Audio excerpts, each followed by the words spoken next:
પ્રશ્નોપનિષદ ઘણી જ યુનિક રીતે આ તત્વનું પ્રતિપાદન કરે છે.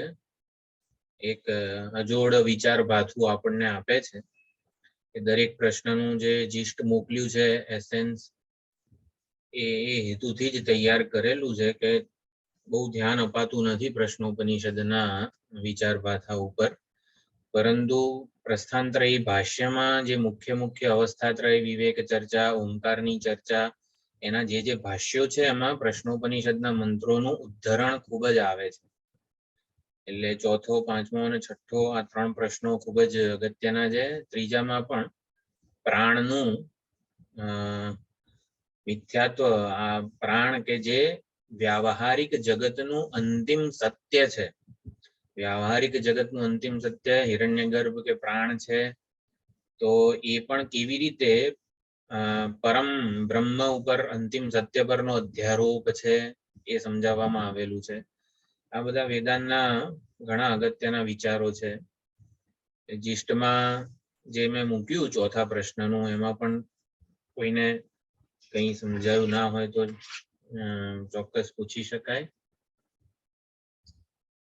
ઓમકારની ઉપાસના છે એ પણ સુંદર અને ઘણો ગહન આપણા માટે, વેદાંતના સાધક માટે આ ઓમકારની ઉપાસના એક નવો જ ટોપિક છે, કારણ કે અહીંયા બહુ સુંદર રીતે એનું વિશ્લેષણ કરેલું છે. તો સમજીશું એને. ઓમ સહના ભવતુ સહનો ભુનક્તુ સહ વીર્યં કરવાવહૈ તેજસ્વિનાવધીતમસ્તુ મા વિદ્વિષાવહૈ. ઓમ શાંતિ શાંતિ શાંતિ. હરિ ઓમ શ્રી ગુરુભ્યો નમઃ. હરિ ઓમ. ઓમ ભદ્રં કર્ણેભિઃ વિષ્ણુયામ દેવાઃ ભદ્રં પશ્યેમાક્ષભિર્યજત્રાઃ સ્થિરૈરङ्गैः स्तुष्टुवागुंसस्तनूभिः व्यशेम देवहितं यदायुः. स्वस्ति न इन्द्रो वृद्धश्रवाः स्वस्ति नः पूषा विश्ववेदाः स्वस्ति नस्तार्क्ष्यो अरिष्टनेमिः स्वस्ति नो बृहस्पतिर्दधातु. ओम शांति शांति शांति. हरि ओम श्री गुरुभ्यो नमः. हरि ओम. सदाशिवसमारम्भां शंकराचार्य मध्यमाम् अस्मदाचार्यपर्यन्तां वन्दे गुरुपरम्पराम्. वन्दे गुरुपरम्पराम्.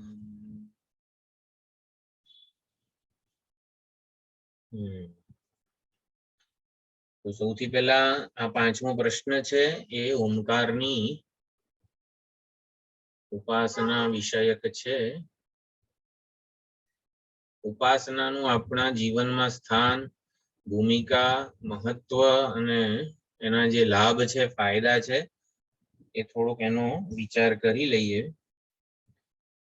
ચોથા પ્રશ્નમાં સૌર્યાયણી ગાર્ગ્ય વેદાંતના પરમ બ્રહ્મ વિષયક આખો અવસ્થાત્રય વિવેક સુષુપ્તિ અને સ્વપ્ન અવસ્થાના આધારે સુંદર આ તોમપદનું શોધન વગેરે થયું અને પરમ બ્રહ્મ જે નિરૂપાધિક આત્મ સ્વરૂપે આપણને આપણા હૃદયમાં જ ઉપલબ્ધ છે, અવેલેબલ છે, એનું ઐક્યનું પણ જ્ઞાન કરાવવામાં આવ્યું. એકવાર પરમ બ્રહ્મનો નિરૂપાધિક આત્મ સ્વરૂપે ઉપદેશ થાય તો એટલે શ્રવણ અને મનન વડે ઉત્તમ અધિકારી છે એ બ્રહ્મ તત્વનો નિશ્ચય કરી લે છે. શ્રવણ અને મનન વડે ઉત્તમ અધિકારી કોને કહેવાય? કે જેને નિધિધ્યાસન કરવાની જરૂર પડતી નથી. તો નિધિધ્યાસન કરવાની જરૂર કેમ નથી પડતી?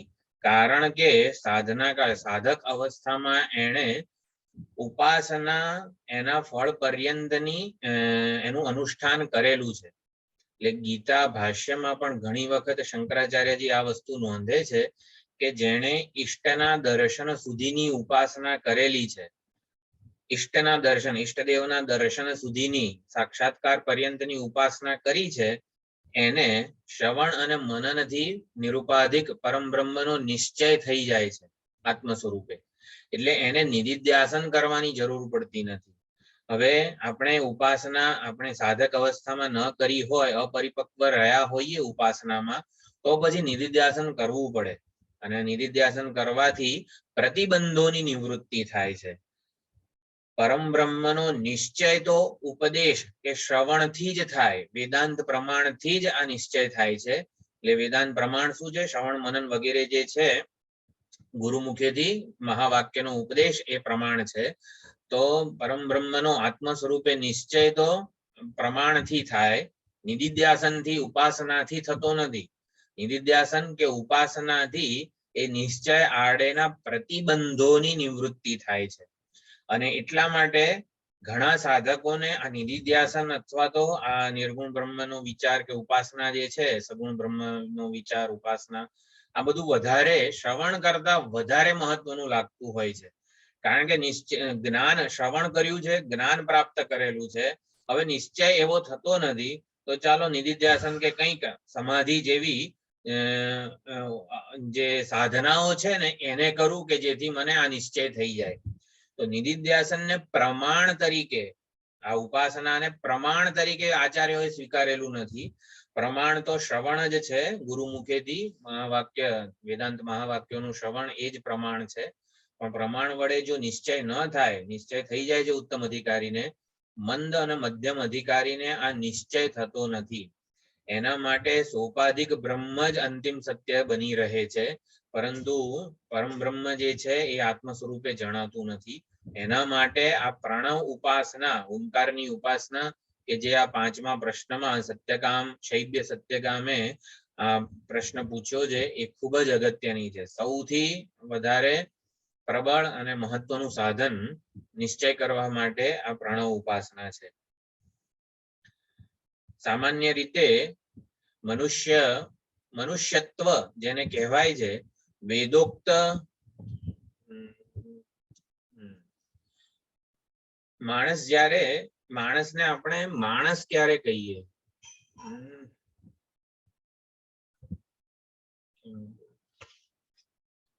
જ્યારે વેદોક્ત કર્મ કરતો હોય ત્યારે આપણે એને માણસ કહીએ છીએ. વેદોક્ત કર્મો કરે, કર્તવ્ય પ્રધાન જીવન જીવે, ત્યારે એ પશુતામાંથી બહાર આવે છે. પશુતા એટલે કે ભોગ બુદ્ધિથી જીવન જીવવું. તો માણસ જ્યારે કર્તવ્ય પ્રધાન કર્મો કરતો જાય ને, ત્યારે મનુષ્યત્વ એવું બિરુદ એને પ્રાપ્ત થાય છે. એટલે વેદોક્ત કર્મો એટલે આપણા માટે આ જમાનામાં જે આપણી ઉપાધિ પ્રમાણેના જે છે કર્તવ્ય કર્મો, એને કર્તવ્યની ભાવનાથી, ભોગ બુદ્ધિથી નહીં, મને આમાં શું મળશે, મને શું ફાયદો થશે, એવું નહીં, કર્તવ્યની ભાવનાથી જ્યારે કરે છે ત્યારે મનુષ્ય બની રહે છે. પછી એ જે મનુષ્ય છે એને દેવત્વની પ્રાપ્તિ આ ઉપાસનાથી થાય છે. દેવો ભૂત્વા દેવમ યજેત, એમ દેવત્વની પ્રાપ્તિ આ ઉપાસનાથી થાય છે. અને માટે ઉપાસનાઓ ખૂબ જ અગત્યની છે. મેં આગળ કીધું કે પરમ બ્રહ્મનો નિરુપાધિક આત્મ સ્વરૂપે નિશ્ચય થવા માટે જે પ્રતિબંધ છે, એટલે શ્રવણ કર્યું છે જ્ઞાનનું, પરંતુ હુંનું શોધન થયું નથી.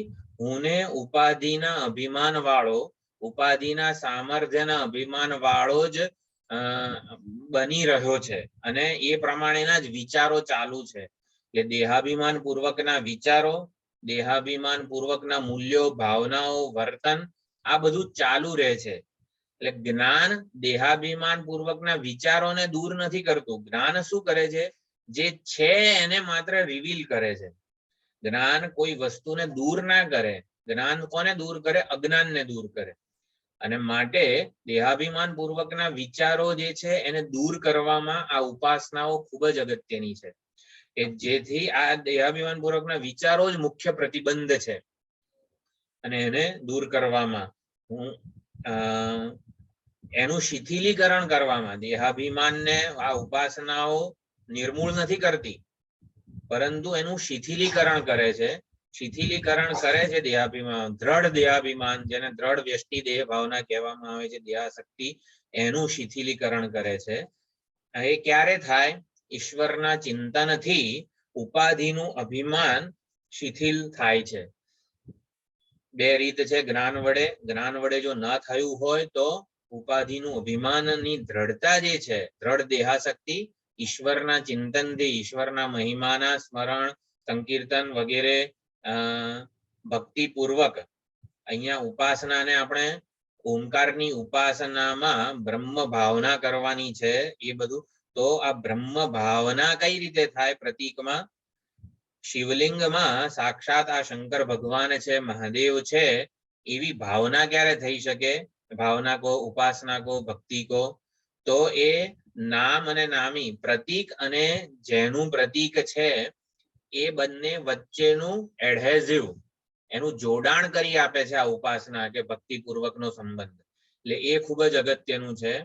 ઈશ્વર ચિંતન આપણા મન વડે થતું જાય તેમ તેમ આ મન છે એ દેહાભિમાન પૂર્વકના વિચારોની પ્રભાવમાંથી મુક્ત થતું જાય છે અને આપણને જ્ઞાનનું ફળ મળતું જાય છે. તો આવું સુંદર કાર્ય આ ઉપાસનાઓ કરી આપે છે. વેદોક્ત કર્મો કરીએ તો મનુષ્યત્વની પ્રાપ્તિ થાય.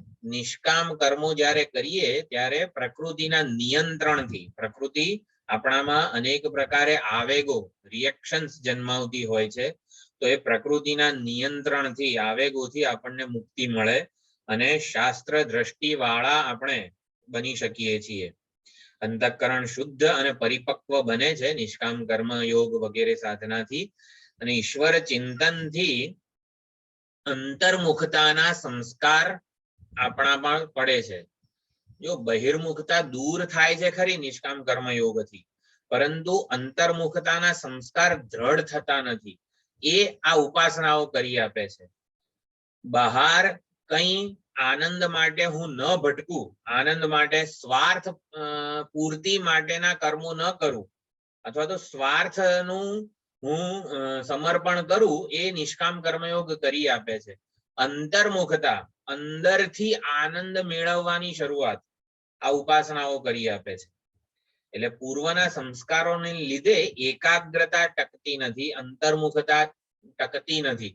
અંતર્મુખતાનો એવો મહાન અભ્યાસ આપણે પૂર્વજન્મોમાં ન કર્યો હોય તો એના માટે અંતર્મુખતાના સંસ્કારોને દ્રઢ કરવા માટે આ ઉપાસનાઓ ખૂબ જ અગત્યની છે. ઈશ્વર ધ્યાન વગેરે. એટલે મન પોતે નિહાળે, સર્વકર્તૃત્વ, સર્વનિયંતૃત્વ, સર્વાંતર્યામિત્વ વગેરે ભગવાનનું જ છે. ભગવાનના સંકલ્પ પૂર્વક આ સમગ્ર જગત ચાલી રહ્યું છે. એમાં હું મારા દેહાભિમાન, મારા ઉપાધિના સામર્થ્યનું અભિમાન જરા પણ સેવી ન શકું, એ યોગ્ય નથી. એટલે હુંના ખ્યાલમાંથી અનાત્મ ઉપાધિઓનું પ્રભુત્વ કે પ્રભાવ ઓછો થાય, એના માટે આ ઉપાસનાઓ ખૂબ જ અગત્યની છે.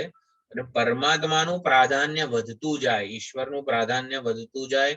સગુણ સોપાધિક સાકાર પરમાત્મા છે, એનું પ્રાધાન્ય આ મારા હુંના નિશ્ચયમાં વધતું જાય. એ પ્રમાણે આ ઉપાસનાઓ ખૂબ જ અગત્યની છે. અને નામ અને નામી નું ઐક્ય આ ઉપાસનાઓ કરી આપે છે. રામ નામ અને રામ જે ભગવાન છે, રામચંદ્ર ભગવાન, નામ અને નામી વચ્ચેનું ઐક્ય આ ઉપાસના કરી આપે છે. એવી જ રીતે ઓમકાર અને પરમબ્રહ્મ અથવા તો અપરબ્રહ્મ, એ બધી સુંદર વાત આવે છે. એ બંને વચ્ચેનું ઐક્ય, બ્રહ્મ ભાવના આપણી આ ઓમકાર કરી આપે છે. એટલે ચોથા પ્રશ્નમાં ઉત્તમ અધિકારીને તત્વમ પદાર્થનું જે ઐક્ય છે એ લક્ષ્યાર્થ સમજાવવામાં આવ્યો.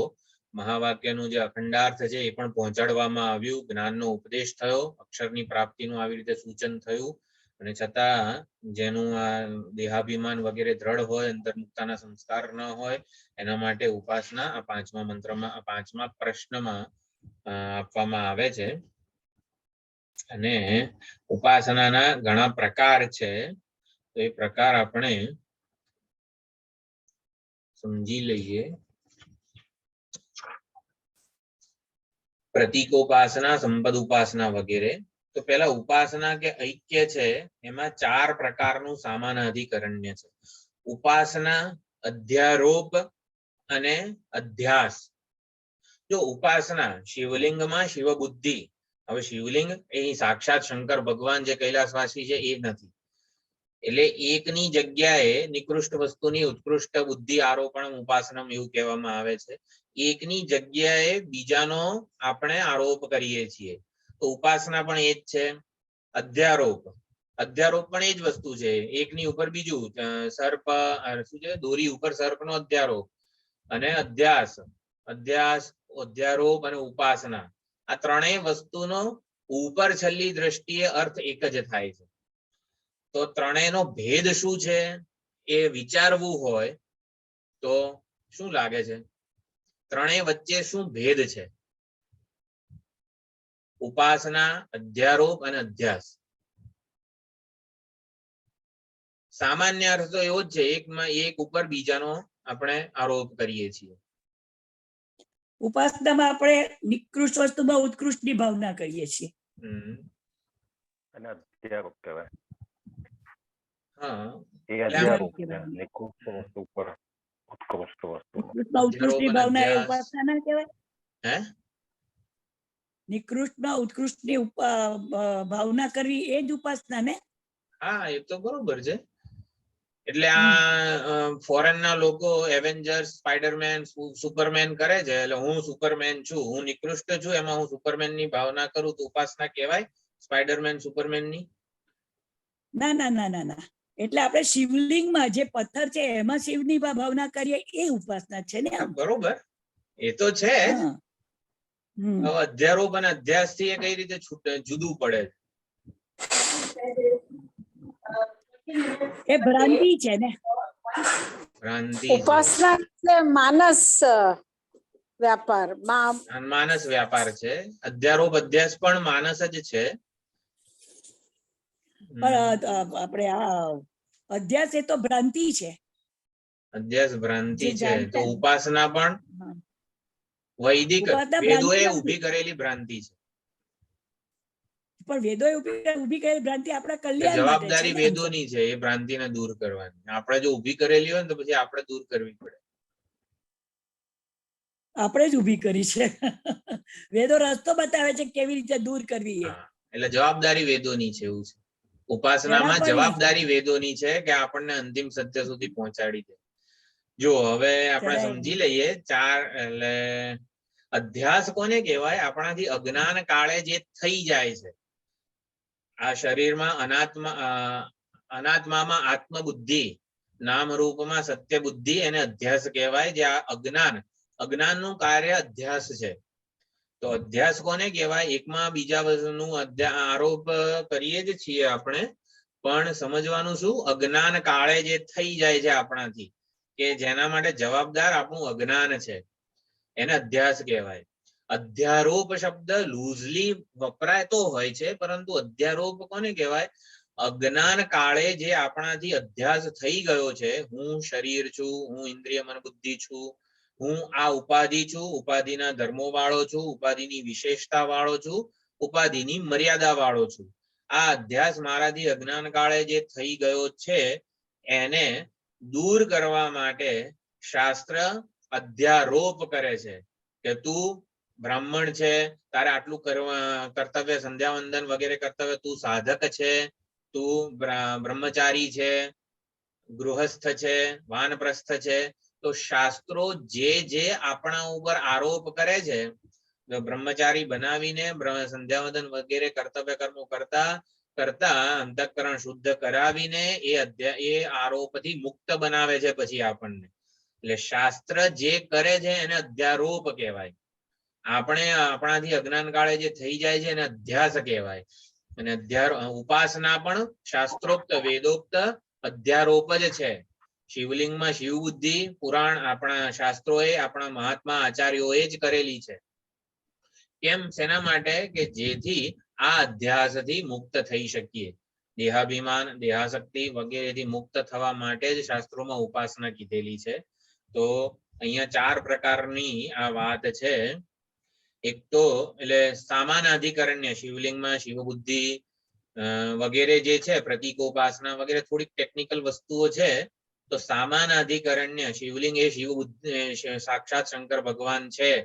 તો આવું એક સામાન અધિકરણ્ય કહેવાય. તો 4 પ્રકારનું સામાન અધિકરણ્ય હોય છે.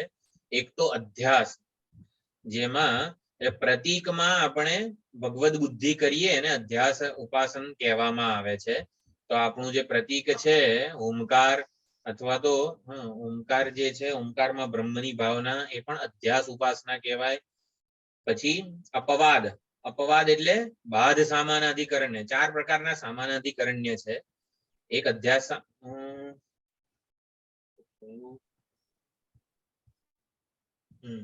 4 પ્રકારના સામાન અધિકરણ્ય.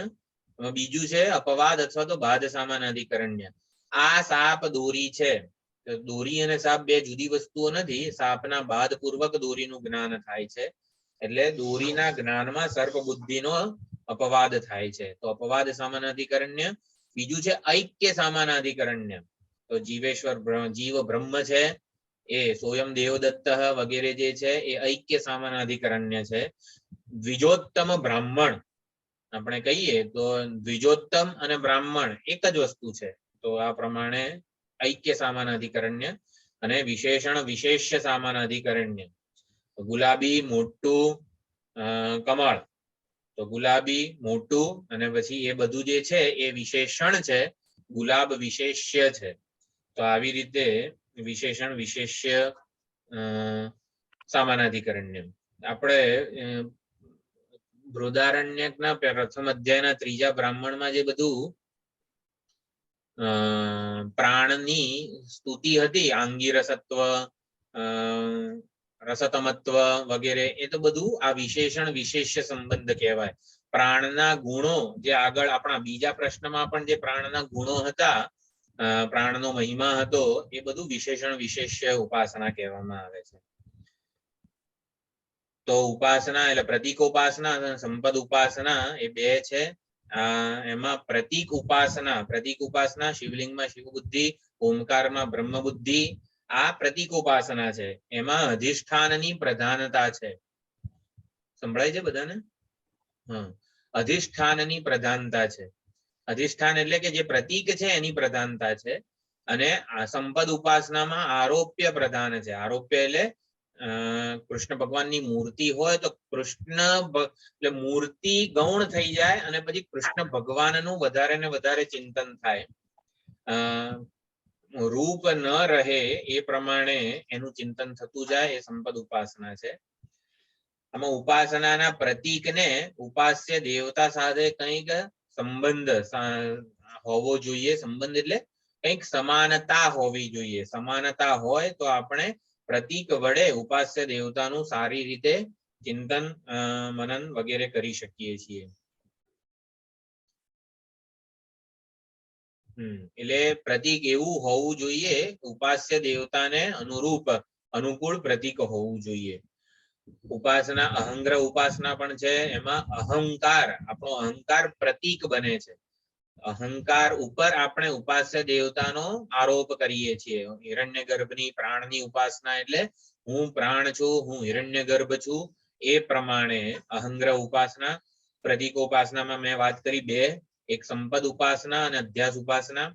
તો સંપદ ઉપાસના એટલે એમાં આરોપ્ય પ્રધાન ઉપાસના. એમાં કૃષ્ણ ભગવાનની મૂર્તિ હોય તો એ રૂપ મહત્વનું રહેતું નથી, કૃષ્ણ તત્વ જ રહે છે આપણા મનમાં. રૂપને ભૂલી જઈને કૃષ્ણ તત્વનું, શ્રી કૃષ્ણ ભગવાન તત્વનું જ જ્યારે અનુસંધાન થતું હોય, રૂપ ગૌણ બની જાય, એને સંપદ ઉપાસના કહેવાય. અને અધ્યાસ ઉપાસના એટલે કે અધિષ્ઠાન પ્રધાન ઉપાસના. એમાં ભાવના અને રૂપ બંને રહે છે. રૂપ પણ રહે છે પ્રતીકનું અને ભાવના પણ જળવાઈ રહે છે.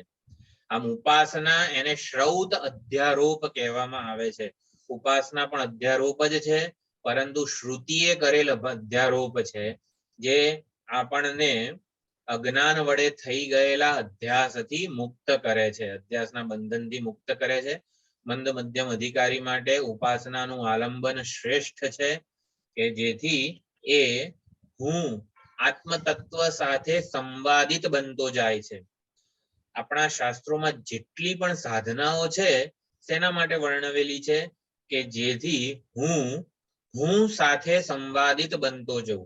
જેવો હું હકીકતમાં છું, વાસ્તવિક છું, એવા વાસ્તવિક હું, આઈડિયલ હું સાથે હું સમાન એટલે કે સંવાદિત બનતો જઉં. તો ઉપાસનાઓ આ કામ કરી આપે છે. બ્રહ્મ જ્ઞાન એટલે જ્ઞાન વડે અંતિમ સંવાદિતા સ્થપાય, અને ઉપાસના એના પહેલાનું નિષ્કામ કર્મયોગ પણ હું સાથે સંવાદિત કરી આપે છે. આ પ્રમાણે ખૂબ જ અગત્યની આ ઉપાસનાઓ છે. ઉપાસનાનું આપણી શ્રુતિમાં પણ ઘણું જ મહત્વ છે. ઉપનિષદોમાં જે કઠોપનિષદમાં છેલ્લે આપણે વિચાર કર્યો હતો, અસ્તિ દેવ ઉપલબ્ધવ્ય તત્વભાવેન ચોભયોઃ અસ્તિ દેવ ઉપલબ્ધસ્ય તત્વભાવઃ પ્રસીદતિ. તો અસ્તિ દેવ ઉપલબ્ધવ્ય ભગવાન છે એ આપણને ઉપાસનાથી એનો સાક્ષાત્કાર થાય છે. પછી જ્યારે છે રૂપે રહેલા ભગવાન પ્રસન્ન થાય છે, ત્યારે જે તત્વભાવ છે એ જે નિરુપાધિક સ્વરૂપ છે ને એ પ્રસન્ન થાય છે અને પોતાના સગુણ વેશને પીગાળી દે છે. ઉપાસના નિમિત્ત બને છે. આવી રીતે નિર્ગુણ પરમ બ્રહ્મના જ્ઞાન માટેનું સાધન બને છે. ઉપાસના સાધન બને છે નિરુપાધિક આત્મતત્વના અથવા તો બ્રહ્માત્મૈક્યના જ્ઞાન માટેનું. એવું કોઈ ઉદાહરણ છે આપણા ઉપનિષદોમાં કંઈ આપણે ભણેલા હોઈએ કે ઉપાસના ખૂબ કરી હોય અને પછી એને નિર્ગુણ બ્રહ્મનું જ્ઞાન થાય? નિર્ગુણ બ્રહ્મનું જ્ઞાન થવાની બધી તક ઊભી થઈ જાય, પરમાત્મા તક ઊભી કરે એવું કંઈ?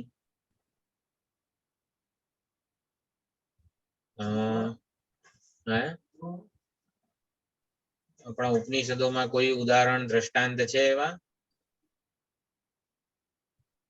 કે સગુણ સોપાધિક પરમાત્માની ઉપાસના કરી હોય અને પ્રસન્ન થાય નિર્ગુણ નિરુપાધિક બ્રહ્મ, કે જે જ્ઞાનની અનુકૂળતા બધું કરી આપે? છે ને આપણા વૃદારણ્યમાં ગાર્ગ્ય અને ઓલા અજાતશત્રુ, રાજા ગાર્ગ્ય અજાતશત્રુ છે. હા, પછી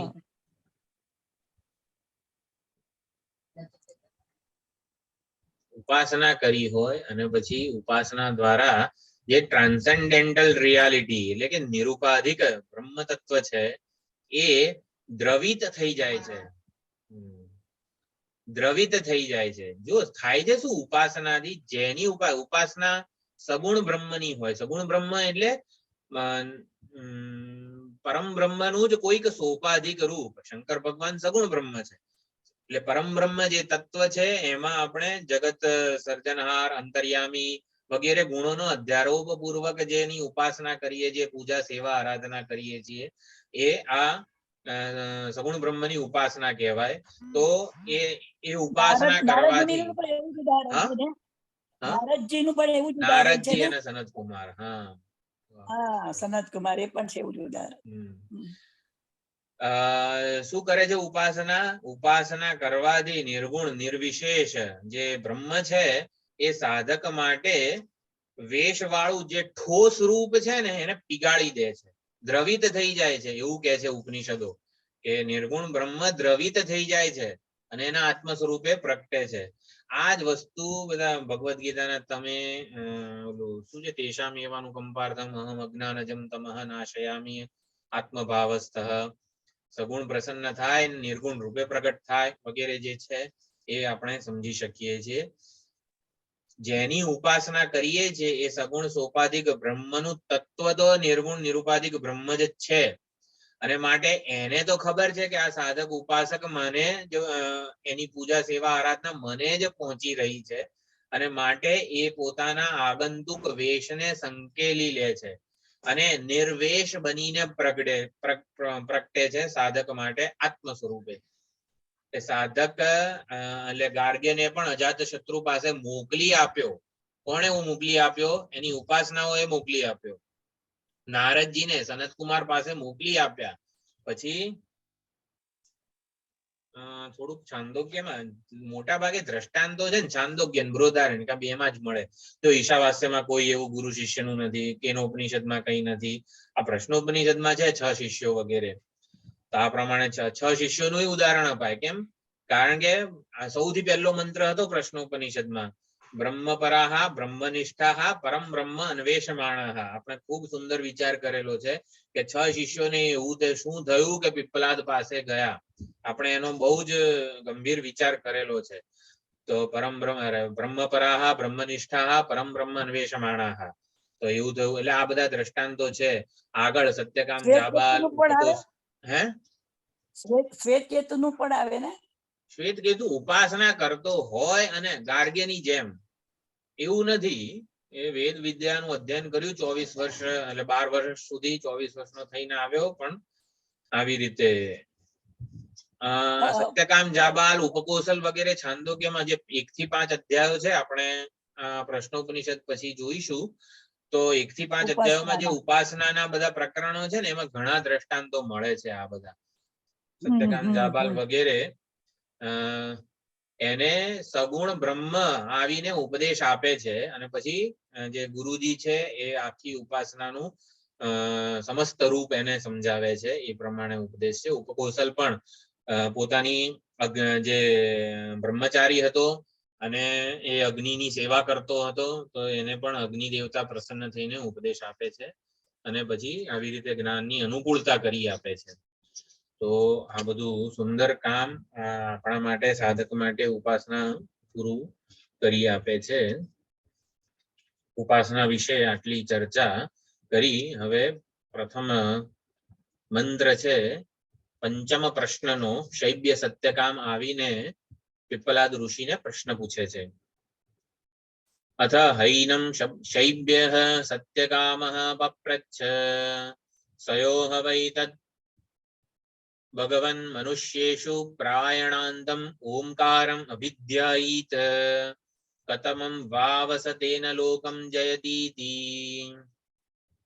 અથ એનમ પીપલાદમ. હવે સૌર્યાયણી ગાર્ગ્યનો પ્રશ્ન સમાધાન સમાપ્ત થયા ત્યાં સુધી સુંદર શિસ્તપૂર્વક બેસી રહ્યા હતા શૈબ્ય સત્યકામ. અને પછી સમાધાન ઉત્તર પૂરું થયું પછી શૈબ્ય સત્યકામ આવીને પૂછે છે પીપલાદ ઋષિને, સયોઃ વૈ. આ સયોઃ વૈ શબ્દ છે, સહ યહ હ અને વૈ, આ બધું છે ને અદ્ભુત કંઈક વસ્તુ. એટલે કોઈક એવા આશ્ચર્ય કે કોઈ એવા અધિકારીને આવો પ્રશ્ન થાય એમ. સયોઃ વૈ અધિકારીની દુર્લભતા બતાવે છે કે આવો કોઈક અધિકારી દુર્લભ થઈ ગયો પહેલા ઇતિહાસમાં કે જેણે પીપલાદ ઋષિને આ પ્રમાણે પ્રશ્ન પૂછ્યો હતો. તો સયોઃ વૈ તદ ભગવન. તત એટલે પછી ભગવાન, હે ભગવાન, મનુષ્યેષુ પ્રાયણાંતમ મરણ પર્યંતમ. મરણ પર્યંત જે ઓમકારનું અભિધ્યાન કરે છે, અભિધ્યાયિત. અભિધ્યાયિત શબ્દ ખૂબ જ મહત્વનો છે. ભાષ્યમાં બહુ મોટો ચર્ચા કરેલી છે અભિધ્યાન શબ્દની. આપણે ભાષ્યના આધારે જ એને જોઈશું. ઓમકારનું જે મરણ પર્યંત અભિધ્યાન કરે છે, કતમમ વાવસતેન લોકમ જયતીતિ. એને એ ઉપાસનાના બળે વાવ વૈ નિસ્સંદેહ કયો લોક પ્રાપ્ત થાય છે, એ કયા લોકને જીતી લે છે, એને શું કયો લોક ઉપાસનાના બળે શું ફળ પ્રાપ્ત થાય છે. એટલે અપર બ્રહ્મની ઉપાસના, અપર બ્રહ્મની બ્રહ્મ ભાવના કરેલી હોય તો એને હિરણ્ય ગર્ભલોક કે બ્રહ્મલોકની પ્રાપ્તિ થાય છે.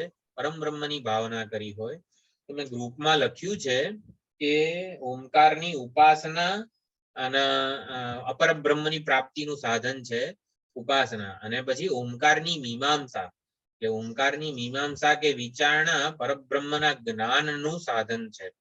કે ઓમકાર પર અને અપર બંને, અપર બ્રહ્મ એટલે પ્રાણ કે હિરણ્ય ગર્ભ, સોપાધિક બ્રહ્મ એવું સમજવાનું. સોપાધિક બ્રહ્મ એટલે શું? વ્યાવહારિક જગતનું અંતિમ સત્ય, કે વ્યાવહારિક જગતની અંતિમ અવધિ શું છે? તો હિરણ્યગર્ભ કો, પ્રાણ કો, અંતર્યામી કો વગેરે પણ કહી શકાય છે જુદા જુદા સંદર્ભમાં. અને પછી પરમ સત્ય જે છે એ પરમ બ્રહ્મ અને એનું પણ જ્ઞાન થાય છે. લક્ષ્યાર્થ, હા, ઓમકાર વાચ્યાર્થ બને છે અપર બ્રહ્મની પ્રાપ્તિ માટે, ઓમકાર લક્ષ્યાર્થ બને છે પરમ બ્રહ્મના જ્ઞાન માટે. આ પ્રમાણે છે, કારણ કે પરબ્રહ્મમાં તો યતો વાચો નિવર્તન્તે, કોઈ એમાં વ્યવહાર નથી, શબ્દ વ્યવહાર પણ થઈ શકતો નથી. તો ઓમકાર જે છે એ તો પ્રતીક છે. પ્રતીક કઈ રીતે ઓમકારનું આવી રીતે જ્ઞાન કરાવે, પરમ બ્રહ્મનું જ્ઞાન કરાવે? તો આવી રીતે લક્ષ્યાર્થ દ્વારા, ઓમકારની મીમાંસા લક્ષ્યાર્થ દ્વારા પરબ્રહ્મનું જ્ઞાન કરાવી આપે છે. તો પર અને અપર બ્રહ્મની પ્રાપ્તિના સાધન રૂપ ઓમકારનું વિધાન કરવાની ઈચ્છાથી હવે આપણે આ વસ્તુને ભાષ્ય પણ સુંદર છે એ પ્રમાણે જ જોઈ લઈએ. અભિધ્યાન શબ્દ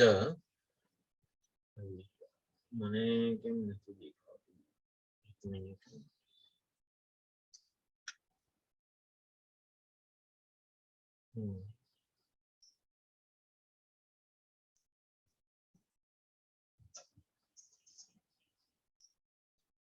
તો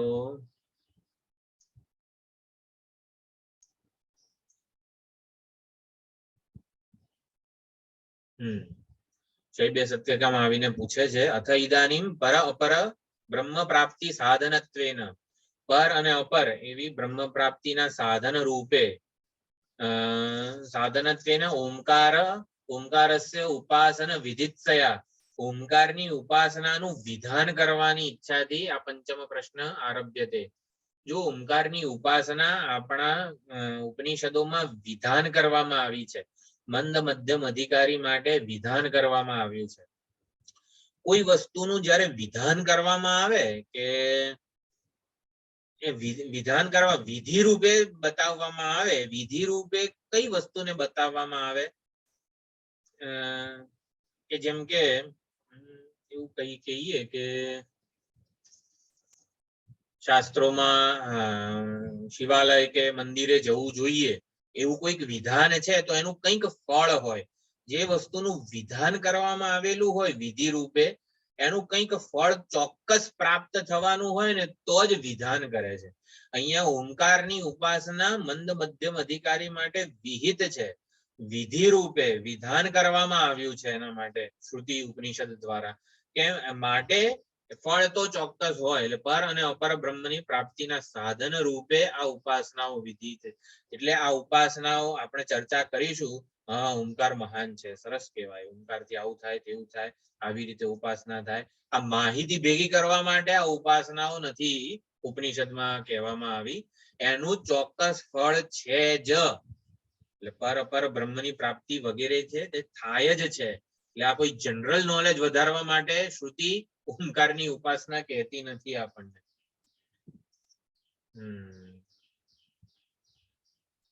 પછી ઓમકાર વિધિ સયઃ કશ્ચિદ હ વૈ ભગવાન, એટલે કે અધિકારીની દુર્લભતા છે. મનુષ્યેષુ મનુષ્યાણામ મધ્યે તત અદ્ભુતમ ઇવ, એટલે જે તત એટલે અદ્ભુત વસ્તુ છે, આશ્ચર્ય છે. કે ઓમકાર એક પ્રતીક જે છે એ આશ્ચર્ય છે, કે જેમાં બ્રહ્મ ભાવના આપણે કરીએ તો આવું ફળ મળે છે. તો પ્રાયણાંતમ એટલે મરણ પર્યંતમ, આ મરણાંત જ્યાં સુધી જીવન છે ત્યાં સુધી ઓમકાર નું અભિધ્યાન કરે છે. આભિમુખ્યેન ચિંતયેત. હવે અભિધ્યાન એટલે આપણે અભિધ્યાયિત, ઓમકારમ અભિધ્યાયિત, અભિધ્યાયિત એક ક્રિયા વિશેષણ છે. તો જેનું ધ્યાન કરવાનું છે તે તત્ પરમ બ્રહ્મ જે છે, બ્રહ્મ ભાવના, એ દુષ્કર છે, અદ્ભુત છે, આશ્ચર્યમય છે. એનું ધ્યાન થઈ શકે એમ નથી, છતાં ઓમકાર સમર્થ પ્રતીક છે, કે જે ઓમકાર પરમ બ્રહ્મનું અપર બ્રહ્મનું પ્રાપ્તિ અને લક્ષ્યાર્થ બની જાય છે. અભિધ્યાયિત એટલે ધ્યાનનું જ, જે અષ્ટાંગ યોગમાં યમ નિયમ આસન પ્રાણાયામ પ્રત્યાહાર ધારણા સુધીનું જીવન જીવેલું હોય અને એનું આગળનું જે જીવન છે એ અભિધ્યાન છે. અભિધ્યાન એટલે મુખ્ય રૂપે ધ્યાન કરવું, જેથી પરમ બ્રહ્મના અનુભવ પર્યંતનું એ સાધન બની રહે. ઓમકારનું અભિધ્યાન પરમ બ્રહ્મના અનુભવ પર્યંતનું, નિશ્ચય પર્યંતનું સાધન બની રહે છે, એવું એને અભિધ્યાન કહેવામાં આવે છે. અભિધ્યાનનો અર્થ તારતમ્ય વિનાનું ધ્યાન એવો થાય આપણા માટે સામાન્ય અર્થ, કે જેમાં તારતમ્ય નથી એવું ધ્યાન, એક સરખું નિવાત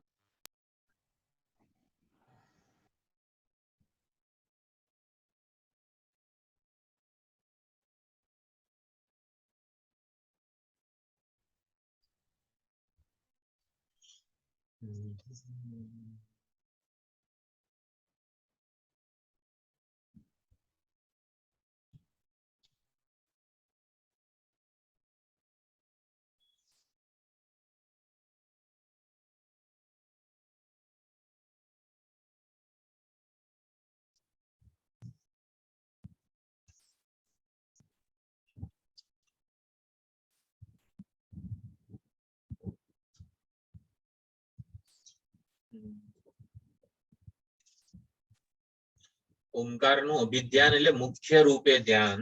મુખ્ય રૂપે ધ્યાન એટલે તારતમ્ય વિનાનું ધ્યાન. તારતમ્ય વિનાનું ધ્યાન, મુખ્ય રૂપે ધ્યાન, અભેદેન ધ્યાન, અભેદ પૂર્વક. ઓમકાર જ પરમ બ્રહ્મ છે, બ્રહ્મ ભાવના દ્રઢ થઈ જાય એવું એ ધ્યાન અભિધ્યાન કહેવાય. તો અભિધ્યાન એટલે આ પ્રમાણે સુંદર અર્થ કર્યો છે. ભાષ્યને આધારે જ આપણે સમજવાનો પ્રયત્ન કરીએ. બહુ સુંદર ભાષ્યકારે વર્ણન કરેલું છે. જો ઓમકારમ આભિમુખ્યેન ધ્યાન, અહીંયા આભિમુખ્યેન ધ્યાન કઈ રીતે થાય? બાહ્ય વિષયેભ્યઃ ઉપસંહૃતકરણઃ, બાહ્ય વિષયોમાંથી આપણે આપણી ઇન્દ્રિયોને પાછી ખેંચી લઈએ. સમાહિત ચિત્તઃ, સમાહિત ચિત્તઃ એટલે ચિત્તમાં સંન્યાસ વૃત્તિ ધારણ કરીએ. સંન્યાસ વૃત્તિ એટલે સમાહિત ચિત્તઃ, ચિત્તમાં સંન્યાસ ધારણ કરવાનો. ભક્ત્યા આવેશિત બ્રહ્મ ભાવે ઓમકારે, ભક્તિ પૂર્વક આ ઓમકાર ખરેખર શિવલિંગ, ખરેખર સાક્ષાત શિવજી જ છે, મહાદેવ જ છે મારા માટે. મહાદેવે જ વ્યવહાર ગોચર રૂપ ધારણ કર્યું છે કે જેથી હું મારા ભગવાન સાથે સંબંધિત થઈ શકું. તો એવી રીતે ઓમકારમાં બ્રહ્મ ભાવના ભક્તિપૂર્વક એમાં સ્થાપિત કરવાની છે. જોડાઈ શકે, ભક્તિ અહીંયા એડહેઝિવ છે, એ બોન્ડિંગ ફેક્ટર છે ઓમકાર અને બ્રહ્મ વચ્ચેનું. તો એ પ્રમાણે બ્રહ્મ ભાવના એમાં સ્થાપિત કરવાની. અને શું છે ઓમકાર? આત્મ પ્રત્યય સંતાન અવિચ્છેદ, એટલે એ પ્રકારે આત્મ પ્રત્યય એટલે હું પ્રત્યય નહીં, આત્મ પ્રત્યય એટલે અહીંયા ચિત્ત વૃત્તિ, મનોવૃત્તિ જે પ્રત્યય છે એના સંતાનનો અવિચ્છેદ. સંતાન એટલે સંતતિ, સતત પ્રવાહ થાય એનો અવિચ્છેદ. ભિન્ન જાતીય પ્રત્યય અંતરાખિલીકૃત, એમાં સજાતીય વૃત્તિનો જ પ્રવાહ રહે, વિજાતીય વૃત્તિનો તિરસ્કાર થાય. ઓમ નમઃ શિવાય જ્યારે આપણે જપ કરતા હોઈએ છીએ, સ્વામીજી કહે છે ઓમ નમઃ શિવાય વગેરે જે છે, ઓમ નમઃ શિવાય મંત્ર બોલતા હોઈએ ત્યારે એ મંત્ર આપણને સ્પષ્ટપણે સંભળાવવો જોઈએ. ઓમ નમઃ શિવાય એટલું ધ્યાન રાખવાનું છે કે મંત્ર આપણને સ્પષ્ટ સંભળાય, મંત્રનું સ્પષ્ટ ઉચ્ચારણ થાય. શિવરૂપ જે સાક્ષાત શંકર ભગવાનનું કૈલાસવાસી રૂપ છે એનું આપણને સ્પષ્ટ દર્શન થતું હોય અને મનમાં શરણાગતિનો ભાવ હોય.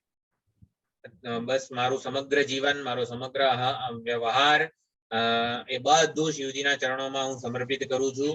આ પ્રકારે અભિધ્યાન અહીંયા આ પ્રકારે. તો ઓમકાર રૂપી પ્રતીકમાં બ્રહ્મ ભાવના આવી રીતે આપણી સ્થાપિત થાય છે. વિજાતીય વૃત્તિનો તિરસ્કાર પૂર્વક, વિજાતીય વૃત્તિનો તિરસ્કાર આ રીતે થાય. આટલી બધી વસ્તુઓનું ધ્યાન રાખીએ કે ઓમ નમઃ શિવાય મંત્ર સ્પષ્ટ બોલીએ, એનું સ્પષ્ટ ઉચ્ચારણ થાય, જે ઉપાસ્ય દેવતા છે એનું સ્પષ્ટ રૂપ આપણા મન વડે એનું દર્શન કરતા રહીએ અને મનમાં શરણાગતિનો ભાવ પણ જળવાઈ રહે. આ પ્રમાણે વિજાતીય વૃત્તિનો તિરસ્કાર થઈ શકે છે અને ચિત્ત સજાતીય વૃત્તિના પ્રવાહના અવિચ્છેદ વાળું થઈ જાય. અવિચ્છેદ એટલે સતત એ સંતાન ચાલુ રહે. ત્યારે નિર્વાત પ્રદીપવત, નિર્વાત પ્રદીપ એટલે જેમ એક જ જ્યોત છે, આપણને મીણબત્તીની જ્યોત જ્યારે પવન વગરના સ્થાનમાં હોય ત્યારે એક જ જ્યોત દેખાય. હકીકતમાં તો એક પછી એક દરેક સેકન્ડે એક નવી જ જ્યોત ઉત્પન્ન થતી હોય છે, પરંતુ દૂરથી આપણને એક જ જ્યોત દેખાય. એવી રીતે સળંગ ઓમ નમઃ શિવાય, ઓમ નમઃ શિવાય, ઓમ નમઃ શિવાય એમ એક એક મનોવૃત્તિઓ તો એનું સંતાન છે, પ્રવાહ છે, પરંતુ એક જ દેખાય આપણને ઓમ નમઃ શિવાયની વૃત્તિ, ઉપાસ્ય દેવતાની વિષયક વૃત્તિ. તો આમ ચિત્ત અચળ બને એને ઓમકારનું અભિધ્યાન કહેવામાં આવે છે. ઓમ ઓમ આ ઓમકારની ઉપાસના આપણે કઈ એટલી બધી પ્રસિદ્ધ નથી અત્યારે.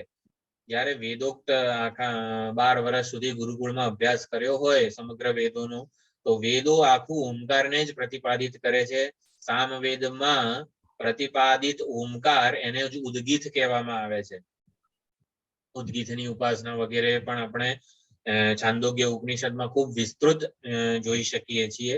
તો આ પ્રમાણે જેમ આપણા માટે શિવલિંગ એ સીધે સીધું શંકર ભગવાન સાથે જોડી આપે છે, તો એવી રીતે જેણે આ વેદોનો અભ્યાસ કરેલો હોય એને ઓમકાર સીધે સીધું પરમાત્મા સાથે જોડી આપે છે.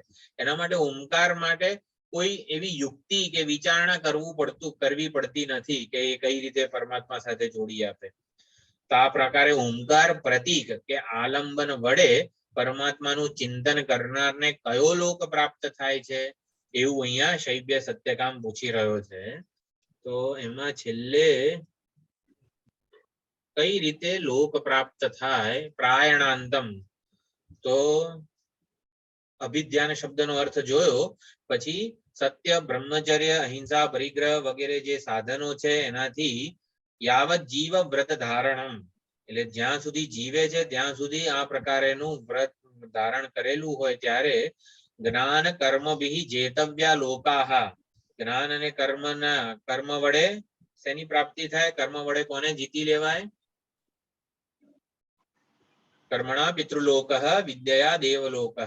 તો એ પ્રકારે જ્ઞાન અને કર્મ, જ્ઞાન એટલે અહીંયા ઉપાસના, તો ઉપાસના અને કર્મથી જે લોકને આપણે પ્રાપ્ત થઈએ છીએ, જીતી લઈએ છીએ, એમાંથી આ ઓમકારની ઉપાસના જ્યારે કરી હોય ત્યારે ઓમકારમાં બ્રહ્મ ભાવના સ્થાપિત કરીને એનું ચિંતન અનુસંધાન કર્યું હોય તો એને કયો લોક પ્રાપ્ત થાય છે એવું અહીંયા પૂછી રહ્યા છે શૈવ્ય સત્યકામ. તો પરબ્રહ્મની પ્રાપ્તિ કે પરબ્રહ્મ સાથે ઐક્ય ક્યારે થાય ઉપાસકનું? ઓમકારની વિચારણા કે મીમાંસા દ્વારા. અને અપરબ્રહ્મ જે કહેવાય છે પ્રાણ કે હિરણ્યગર્ભ, એની પ્રાપ્તિ કઈ રીતે થાય? આવી એ લોકની, હિરણ્યગર્ભ લોકની, બ્રહ્મલોકની પ્રાપ્તિ આ અપરબ્રહ્મની ભાવના જ્યારે કરી હોય. ઓમકારમાં અપરબ્રહ્મની ભાવના કરે છે ત્યારે શું થાય છે કે ઓમકાર જ મારા માટે ઈચ્છિત લોકનું સાધન છે. એટલે ઓમકારમાં જ બ્રહ્મ ભાવના સ્થાપિત કરે છે.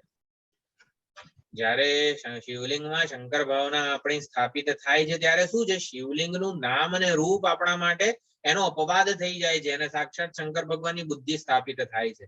તો એવી રીતે ઓમકાર કે કોઈ પણ માં નામ અને રૂપ રહેતું નથી અને સાક્ષાત જે તત્વ છે ને એની જ ભાવના સ્થાપિત થાય છે ઉપાસકની. આ પ્રમાણે આ ઉપાસના છે. આપણે એક વિચાર કર્યો તો ઉપાસના મહત્વની કેમ છે, તો ઉપાસના આ દેહાભિમાન પૂર્વકના વિચારો વગેરેમાંથી મુક્ત કરાવી આપે છે. હુંમાં અનાત્મ ઉપાધિનું પ્રભાવ જે છે એ ઓછો કરી આપે છે. પ્રતિબંધોની નિવૃત્તિ કરી આપે છે. તો પ્રતિબંધો કયા કયા છે? વિષયાસક્તિ એક પ્રતિબંધ છે, પ્રજ્ઞા માંદ્યમ, કુતર્ક અને વિપર્ય દુરાગ્રહ, 4 પ્રતિબંધો છે. સુંદર ચર્ચા પંચદશીમાં થયેલી છે. પ્રતિબંધો વર્તમાનો વિષયાસક્તિરેવ ચ પ્રજ્ઞા માંદ્યમ કુતર્કશ્ચ વિપર્ય દુરાગ્રહ. તો વિષયાસક્તિ એટલે કામનાજન્ય જે પ્રતિબંધો છે આપણી વાસના વગેરે, એ વિષયાસક્તિ જે છે એનો પરિહાર, એનો ઉપાય આ યોગાભ્યાસ, અભિધ્યાન વગેરે જે છે ને એનાથી થાય છે. પ્રજ્ઞા માંદ્યમ એટલે ઈશ્વર સેવા, ઈશ્વર ઉપાસના અને ગુરુ સેવાથી પ્રજ્ઞા માંદ્યમ, આપણી બુદ્ધિની જે દોષ છે, બુદ્ધિના દોષો એ દૂર થાય છે. કુતર્કશ્ચ, કુતર્ક એ વાસનાજન્ય દોષ છે અને એ આ પ્રસ્થાનત્રયી અધ્યયન વગેરે જે છે એનાથી કુતર્ક ભગવાન એટલે આપણે કુતર્કમાં ઘણીવાર એવા અટવાઈ જઈએ છીએ કે તત્વને સમજી શકતા નથી. તો કુતર્ક વગેરે જે છે એ સિસ્ટમેટિક અધ્યયનથી દૂર થાય. અને વિપર્ય દુરાગ્રહ, વિપર્ય વિપરીત વસ્તુ માટે દુરાગ્રહ હોવો, કે જેને દુરાગ્રહ, વિપર્ય દુરાગ્રહ એટલે કોઈક વસ્તુને છોડવા તૈયાર ના હોઈએ આપણે, કોઈક એવી દ્રઢ માન્યતા હોય કે એને આપણે છોડવા તૈયાર હોતા નથી.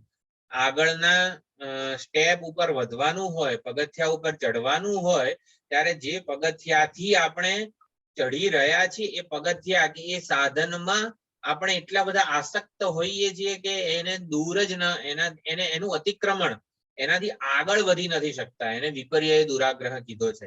કોઈક એવી માન્યતા હોય કે એને આપણે છોડવા તૈયાર હોતા નથી, તો એને વિપર્ય દુરાગ્રહ કહેવાય છે. એ પણ આ ઉપાસના વગેરેથી દૂર થાય છે. આ પ્રકારના પ્રતિબંધોની નિવૃત્તિ પણ આ ઉપાસના કરી આપે છે.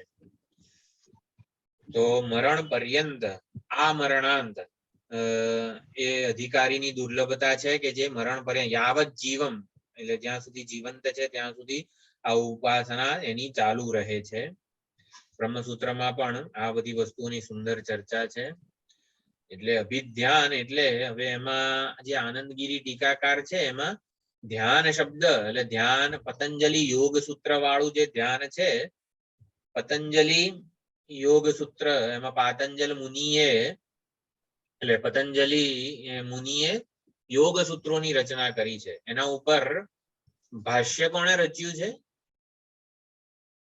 પતંજલિ યોગ સૂત્ર ઉપર ભાષ્ય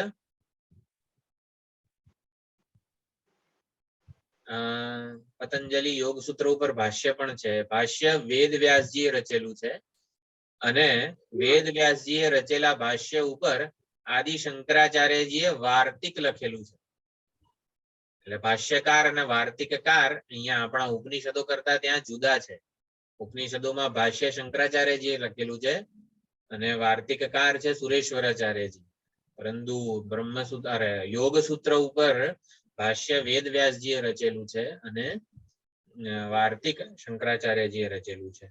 તો પ્રત્યાહાર અને ધારણા પછીનું જે છે જીવન આખું, એ અભિધ્યાન છે. તો સુંદર ચર્ચા આનંદગીરીમાં કરેલી છે. પ્રત્યાહાર એટલે શું? ઇન્દ્રિયોને આપણા એના વિષયોથી પાછી ખેંચી લેવી એને પ્રત્યાહાર કહેવામાં આવે છે. સ્વ વિષય અસંપ્રયોગે ચિત્તસ્ય સ્વરૂપાનુકાર ઇવ ઇન્દ્રિયાણામ પ્રત્યાહારઃ. આંખ જ્યારે ચક્ષુ ઇન્દ્રિય રૂપનું દર્શન ના કરે, ચક્ષુ ઇન્દ્રિય રૂપનું દર્શન ના કરે, શ્રોત્ર ઇન્દ્રિય શબ્દનું શ્રવણ ના કરે, ત્યારે એનું થાય છે શું? ચક્ષુ ઇન્દ્રિય રૂપનું દર્શન ના કરે તો શું થાય? ઇન્દ્રિયો એના વિષયોનું ગ્રહણ જ્યારે ન કરતી હોય ત્યારે શું થાય છે? આગલા ચોથામાં એનો જવાબ આવી ગયો છે. ચોથા પ્રશ્નમાં સૌર્યાયણી ગાર્ગ્યમાં પોતપોતાના ગોલકમાં રહે. ગોલકમાં નહીં, લય પામે છે. લય નહીં, અત્યારે એવું ના લય તો ના પામે. ઇન્દ્રિયો વિષયોનું ગ્રહણ ના કરતી હોય ત્યારે એ પોતે જાગ્રત અવસ્થા હોય એવું સમજી લઈએ ત્યારે નહીં, પરે દેવે મનસી એકી ભવતી એવું આવ્યું હતું ચોથા પ્રશ્નમાં. કાની સ્વપંદી, કાની જાગૃતિ વગેરે જે પ્રશ્નો હતા એમાં, એટલે મન ચિત્ત રૂપે, મન રૂપે ઇન્દ્રિયો રહે. ઇન્દ્રિયોની વૃત્તિઓ બધી ચિત્તસ્ય સ્વરૂપાનુકાર ઇવ, ચિત્ત રૂપે એટલે ઇન્દ્રિયો જો બહિર્મુખ ના હોય તો ઇન્દ્રિયો મન સાથે જોડાઈ જાય. ઇન્દ્રિયો વિષયોનું ગ્રહણ ના કરતી હોય તો મન સાથે જોડાઈ જાય, એટલું સમજવાનું. જીતેન્દ્રિયસ્ય ધ્યાન કાલે ચક્ષુરાદીની ઇન્દ્રિયાણી ધ્યેય વસ્તુ આકારેણ. હવે મન જે છે એ શંકર ભગવાનનું ચિંતન કરતું હોય તો ઇન્દ્રિયોની વૃત્તિઓ પણ શંકર ભગવાન આકારે જ થઈ જાય છે. ચિત્તેન તુલ્યાકારાણી ઇવ ભવંતી, ચિત્ત સાથે એકરૂપ થઈ જાય છે. ન સ્વાતંત્ર્યેણ વિષયાંતરે મનસી, વિષયાંતરમાં જતી નથી. મનસી એકી ભૂય સંકલ્પયંતી, મન સાથે એકરૂપ થઈને ઈષ્ટ દેવતાના ચિંતનમાં લાગી જાય છે. એટલે ઇન્દ્રિયો સાથે તાદાત્મ્ય જ્યારે તોડવું હોય આપણું, ઇન્દ્રિયો સાથેનું તાદાત્મ્ય એટલે શું? હું મારા કાન એટલે હું બહુ સુંદર કે દૂરનું સાંભળી શકું છું, દૂરનું જોઈ શકું છું. આ બધું ઇન્દ્રિયો સાથેનું તાદાત્મ્ય છે. એ દૂર કરવા માટે આપણે મન સાથે મનમાં ઇન્દ્રિયોનો લય કરવાનો છે. એટલે એ પ્રમાણે પ્રત્યાહાર થાય. ધારણા, ધારણા કોને કહેવાય? ધારણાની વ્યાખ્યા શું છે? ચિત્ત બંધસ્ય ચિત્તસ્ય ધારણા. ચિત્તનું એક દેશમાં બદ્ધ થઈ જવું એને ધારણા કહેવામાં આવે છે. તો જે ધ્યેય વિષય ચિત્તસ્ય સ્થાપનમ તત્ર એકાગ્ર્યમ ધારણા, એવું વાર્તિકકાર કહે છે. વાર્તિકકાર એટલે અહીંયા શંકરાચાર્ય. અને ધ્યાન એટલે શું? ધારણા એટલે વચ્ચે વચ્ચે એમાં વિચ્છેદ થઈ જાય, પરંતુ ધ્યાન એટલે શું? જેમાં વિચ્છેદ થતો નથી. ધ્યેય આકારની બુદ્ધિ વૃત્તિઓનો સળંગ પ્રવાહ હોય, નિર્વાત પ્રદીપવત અનેક બધી જ્યોત હોય છે, પરંતુ આપણને એક જ જ્યોત દેખાય. એમ અન્યાકારે વૃત્તિઓથી ખંડિત ન થાય જ્યારે, અને ઈષ્ટ દેવતા વિષયક જ એક સમાન વૃત્તિ પ્રવાહ ચાલુ હોય એને ધ્યાન કહેવામાં આવે છે. વાર્તિકકાર ધ્યાનની વ્યાખ્યા આ પ્રમાણે શંકરાચાર્યજી લખે છે. દ્વાદશ પ્રાણાયામ કાલેન ધારિત ચિત્તસ્ય દ્વાદશ ધારણા કાલ અવચ્છિન્નમ ચિંતનમ ધ્યાનમ. ઓછામાં ઓછું 12 પ્રાણાયામના કાળ સુધી ચિત્તવૃત્તિનો એક જ આકારે એક જ ઈષ્ટ વિષયમાં દેવતામાં જળવાઈ રહે પ્રવાહ, તો એને ધ્યાન થયું કહેવાય. 12 પ્રાણાયામના કાળ સુધી કોઈ વિજાતીય વૃત્તિ ન આવે એને ધ્યાન થયું કહેવાય. ભાષ્યમાં આ અભિધ્યાન કઈ રીતે થાય છે? યમ નિયમ આસન પ્રાણાયામ વગેરે એ જે લખ્યા છે, સત્ય, બ્રહ્મચર્ય, અહિંસા, અપરિગ્રહ, અપરિગ્રહ, ત્યાગ અને સંન્યાસ, 3 વસ્તુ લખી છે. અપરિગ્રહ એટલે શું? વિષય ત્યાગ એને અપરિગ્રહ કયો છે. ખાલી ત્યાગ, એમાં વિષયની કામનાનો ત્યાગ છે. જો અપરિગ્રહ એટલે વિષય ત્યાગ, અને ત્યાગ એટલે શું? વિષયની કામનાનો ત્યાગ. અને સંન્યાસ એટલે શું? કર્મનો ત્યાગ. સસાધનમ કર્મ ત્યાગ એને સંન્યાસ કીધો છે. શૌચ, સંતોષ, પછી અમાયાવિતા. અમાયાવિતા એટલે જે અજિમ્નમ, અનૃતમ વગેરે જે આગળ કીધેલું એ અમાયાવિતા. આર્જવમ જે સરળતા હોવી જોઈએ, નિષ્કપટતા, એને અમાયાવિતા કીધી છે. અને અનેક યમ નિયમ વગેરે. યમ અને નિયમ, આ યમ નિયમ વગેરે જે છે, યમ નિયમ આસન પ્રાણાયામ પ્રત્યાહાર ધ્યાન ધારણા સમાધિ વગેરે છે. યમ એટલે શું? યમના કયા છે 5 મુદ્દા? 5 પ્રકારના યમ કયા કયા છે?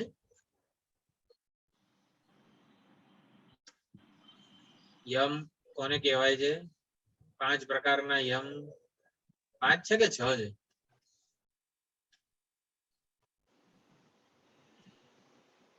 અહિંસા, અહિંસા, સત્ય, અસ્તેય, બ્રહ્મચર્ય અને અપરિગ્રહ એ યમ છે, જે આપણને નિષિદ્ધ આચરણ કરતા રોકે છે. અહિંસા, સત્ય, અસ્તેય, બ્રહ્મચર્ય, અપરિગ્રહ એ આપણને નિષિદ્ધ આચરણ કરતા રોકે છે. અને નિયમ કોને કહેવાય? જે આપણને સન્માર્ગે વિહિત, જે શાસ્ત્રોક્ત માર્ગે જોડી રાખે છે. નિષિદ્ધ ન કરવું અને વિહિત કરવું.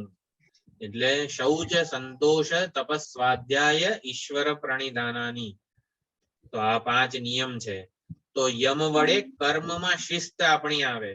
આ અષ્ટાંગ યોગનું જીવન શું કરે છે?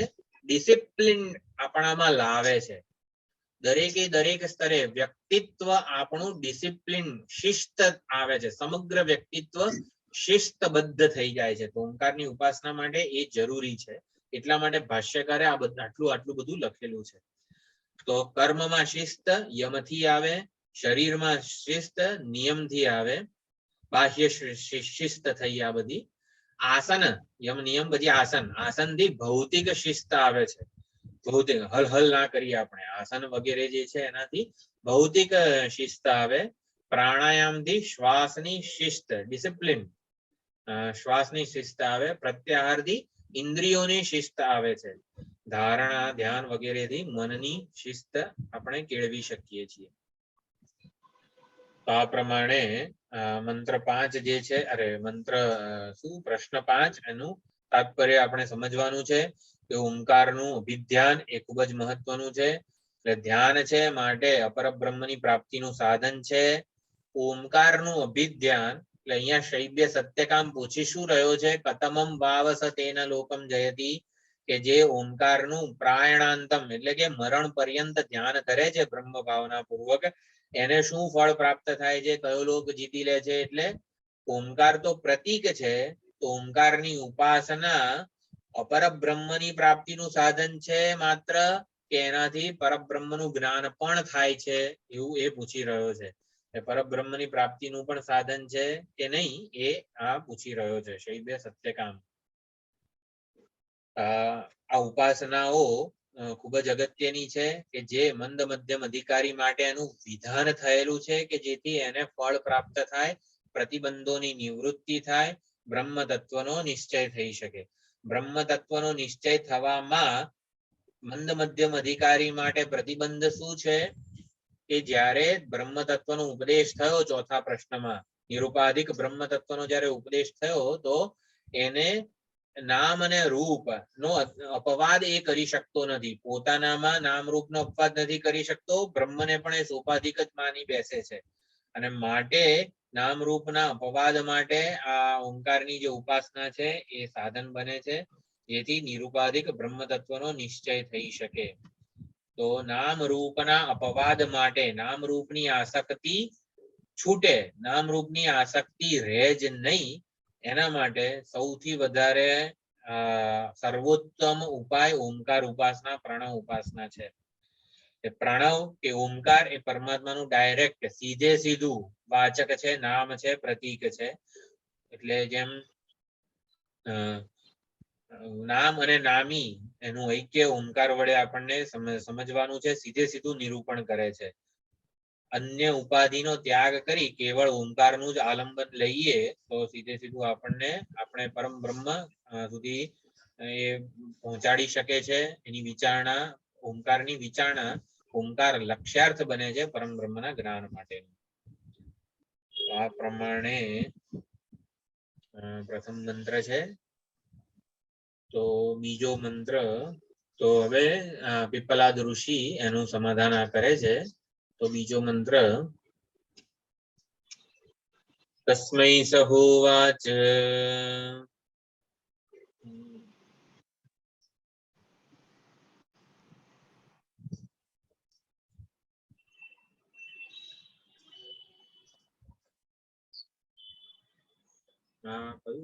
પેલો મંત્ર છે બરોબર. તસ્મૈ સહોવાચ એતદ્વૈ સત્યકામ પરમ ચ અપરમ ચ બ્રહ્મ યદ ઓમકારઃ તસ્માદ વિદ્વાન એતેન એવ આયતનેન એકતરમ અન્વેતિ. તો આ પ્રમાણે ઉત્તર આપે છે. તસ્મૈ સહોવાચ એતદ્વૈ સત્યકામ, એતત ઓમકારમ એવ, એતદ્વૈ એટલે ભારપૂર્વક કહે છે કે આ ઓમકાર એ સત્યકામ, આ ઓમકાર જ પરમ ચ અપરમ ચ બ્રહ્મ, પરમ અને અપરમ એ બંને પરમ બ્રહ્મ અને અપર બ્રહ્મ જ છે. યદ ઓમકારઃ આ ઓમકાર જ પરમ બ્રહ્મ છે, ઓમકાર જ અપર બ્રહ્મ છે. તસ્માત વિદ્વાન એતેન એવ આયતનેન એકતરમ અન્વેતિ. તો વિદ્વાન જે ઉપાસક છે એ ઓમકારનું આલંબન લઈને એકતરમ અન્વેતિ. જો અપર બ્રહ્મનું આલંબન, અપર બ્રહ્મની ભાવના એને ઓમકારમાં કરી હોય તો અપર બ્રહ્મની પ્રાપ્તિ થાય છે. અન્વેતિ એટલે એનું મર્જર થાય છે, ઐક્ય સ્થપાય છે. અન્વેતિ એકતરમ અન્વેતિ એટલે બેમાંથી એક. એટલે જો અપર બ્રહ્મની ભાવના કરી હોય તો એને એ અપર બ્રહ્મ સાથે ઐક્ય સ્થાપે છે. અને પરમ બ્રહ્મની ભાવના કરી હોય, પરબ્રહ્મની વિચારણા કરી હોય તો એને એ પ્રમાણે પરબ્રહ્મનું જ્ઞાન પણ થાય છે લક્ષ્યાર્થ દ્વારા. એટલે આ પ્રસિદ્ધ વેદોમાં પ્રસિદ્ધ એવો આ ઓમકાર છે, એ જ સાક્ષાત પરબ્રહ્મ અને અપરબ્રહ્મ છે એવું કીધેલું છે. અહીંયા એક પ્રશ્ન થાય, પરમ ચ અપરમ ચ બ્રહ્મ યદ ઓમકારઃ. જો ઓમકાર જ પરબ્રહ્મ હોય અને અપરબ્રહ્મ જ હોય તો ઓમકારમાં બ્રહ્મની ભાવના કે બ્રહ્મની દ્રષ્ટિ, અપર બ્રહ્મની દ્રષ્ટિ કે અપર બ્રહ્મની ભાવના કેમ કરવાની? આ મોબાઈલ છે, અને હું એવું કહું કે આ મોબાઈલ આ વસ્તુમાં તમે મોબાઈલની ભાવના કરો, આપણે કોઈ ભાવના કરવાની જરૂર છે? તો મોબાઈલ, આ વસ્તુ મોબાઈલ છે, સીધે સીધું જ કહી દીધેલું છે, તો એમાં મોબાઈલની ભાવના કરવાની કઈ જરૂર નથી. એક પ્રશ્ન એવો થાય તો અહીંયા કહે છે પીપલાદ ઋષિ, પરમ ચ અપરમ ચ બ્રહ્મ યદ ઓમકાર, ઓમકાર જ પરમ બ્રહ્મ છે, ઓમકાર જ અપર બ્રહ્મ છે. આ વસ્તુ મોબાઈલ છે, તો મોબાઈલની ભાવના કરો. એટલે ભાઈ ભાવના કરવાની શું જરૂર છે? બ્રહ્મ દ્રષ્ટિ કરવાની શું જરૂર છે?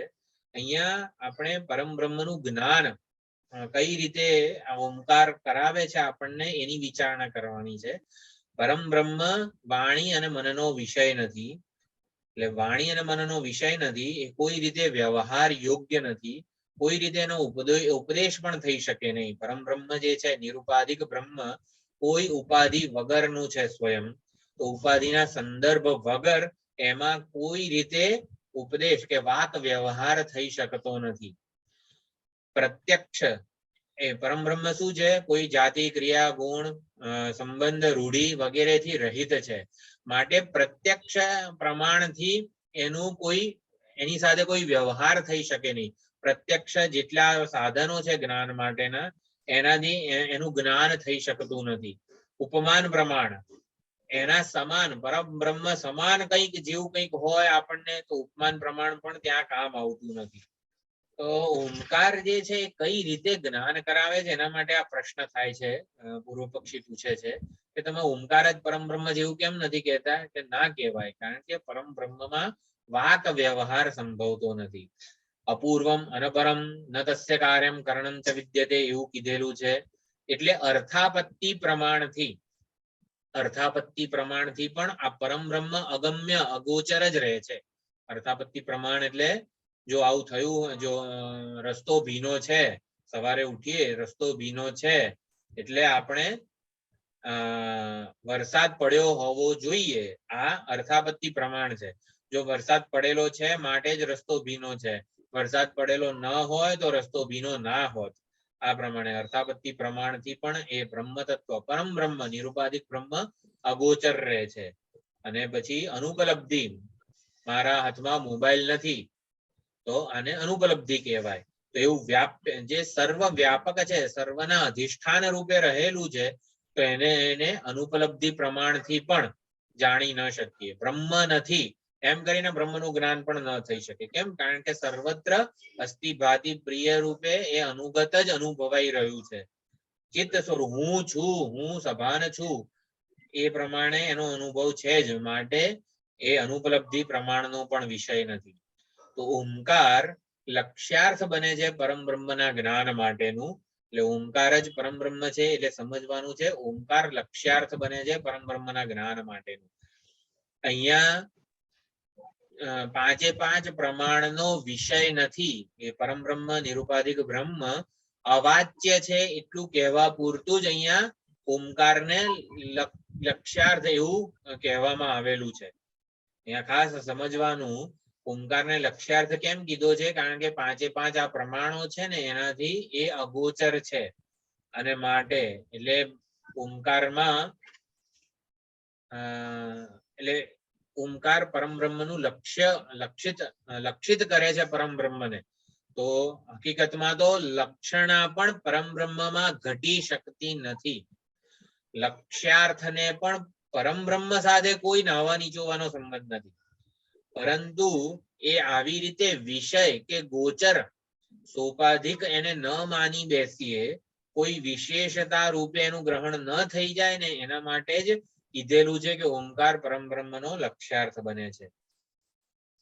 આ પ્રમાણે અપર બ્રહ્મ એટલે અહીંયા કીધું છે પ્રથમ જ હિરણ્યગર્ભ પ્રાણ.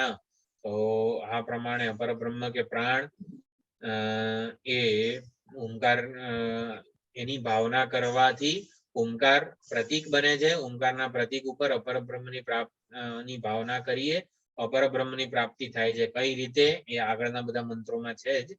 અને બ્રહ્મ ભાવની સ્થાપના પણ કરી શકાય છે. એટલે જ્યારે અપર બ્રહ્મની પ્રાપ્તિ ક્યારે થાય? અપર બ્રહ્મ પ્રસન્ન થાય ત્યારે અપર બ્રહ્મની પ્રાપ્તિ થાય છે. અને પરમ બ્રહ્મ પ્રસન્ન થાય ત્યારે પોતાનું સાચું સ્વરૂપ આ જ્યારે ઓમકારની વિચારણા મીમાંસા વડે પરમબ્રહ્મનું ચિંતન થતું હોય છે ત્યારે નામ રૂપનો બાધ થઈ જાય છે, અપવાદ થઈ જાય છે અને છેવટે જે પરમબ્રહ્મ છે એ સાધકના આત્મ સ્વરૂપે જ પ્રગટે છે, પ્રસન્ન થાય છે, આવું કહેવામાં આવે છે. તો ઓમકાર જ અંતિમ આલંબન છે. ઓમકારમાં બ્રહ્મ ભાવના કરવી એટલે શું? ઓમકાર જ મારા માટે સૌથી શ્રેષ્ઠ અથવા તો એકમાત્ર સાધન છે આ પરમ બ્રહ્મની પ્રાપ્તિ માટેનું. ઓમકારમાં બ્રહ્મ ભાવના કરવી છે એટલે શું? શિવલિંગમાં શંકર ભગવાનની ભાવના કરીએ છીએ કે આ શિવલિંગ જ મારા માટે સાક્ષાત મહાદેવ છે, એના સિવાય બીજે કઈ નહીં. એટલે ઈષ્ટ દેવતામાં આ રીતે જે પ્રતીક કે મૂર્તિ હોય, બસ મારા માટે આ પ્રત્યક્ષ જે છે લિંગ, એ જ મારા માટે અંતિમ સત્ય છે. એ જ મારા માટે પહોંચાડી દેશે મને શંકર ભગવાન સુધી, શંકર ભગવાન સાથના દર્શન કરાવી આપશે. એને આપણે શિવ ભાવના કહીએ છીએ. આવું અંતિમ સત્ય, અંતિમ આપણે સંપૂર્ણપણે એને જ શરણાગત થઈ જઈએ, સમર્પિત થઈ જઈએ, એને આ બ્રહ્મ ભાવના કરી કહેવાય ઓમકારમાં. ઓમકાર જ મને મારા અંતિમ સત્ય સુધી પહોંચાડી દેશે, આવી ભાવના જ્યારે થાય એને બ્રહ્મ ભાવના કીધેલી છે. તો કેવી રીતે આવી ભાવના થઈ શકે એની સુંદર વિચારણા હવે આગળ થવાની છે. 3, 4, 5 વગેરે મંત્રો છે.